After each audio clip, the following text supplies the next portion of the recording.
किसानों की जीत हुई है, तो इस मौके पर क्या कहना चाहिए? देखिए, सबसे पहले तो बधाई है इस जीत के लिए, और उन किसानों को एक और बधाई है कि देश को एकजुट करने में उनका बड़ा सहयोग रहा है, और साथ में हम पूरे देश के किसानों का सम्मान आज बढ़ गया है।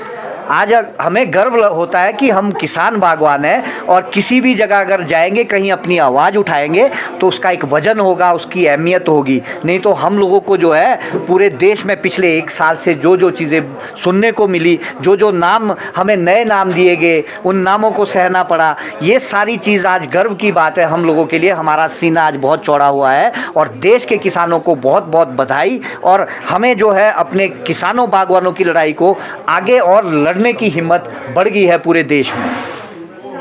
किस तरह से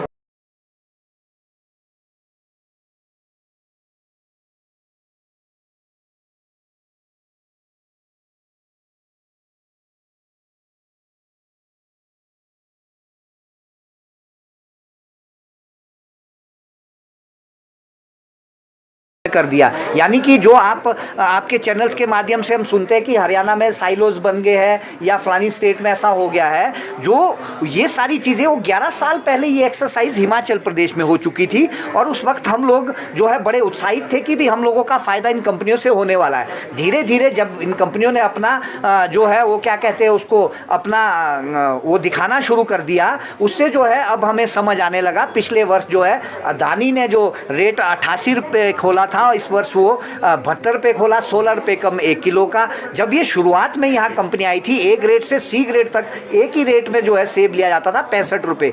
ये एक मॉडल है पूरे देश के लिए। और 12 रुपये का जो सेब है उसको 196 रुपये बेचा जाता है, यानी कि देश के उपभोक्ता को भी एक मैसेज है ये हिमाचल के ऊपर। तो ये हिमाचल एक मॉडल भी है इस चीज़ के लिए, इन कानूनों के जो नुकसान होना था, और हिमाचल इसका पहला भुक्तभोगी है इन कानूनों का, जो आज हम भुगत रहे हैं कि भाई रेट कंट्रोल नहीं होती। ये तो संयुक्त किसान मंच का जो इस बार आंदोलन हुआ, उसने दोबारा से मंडी को ऊपर खड़ा करने में कोशिश की, खड़े करने में पूरा सहयोग किया, और इन कंपनियों के ऊपर एक लगाम कसी, ये हमारा मानना है। और ये भी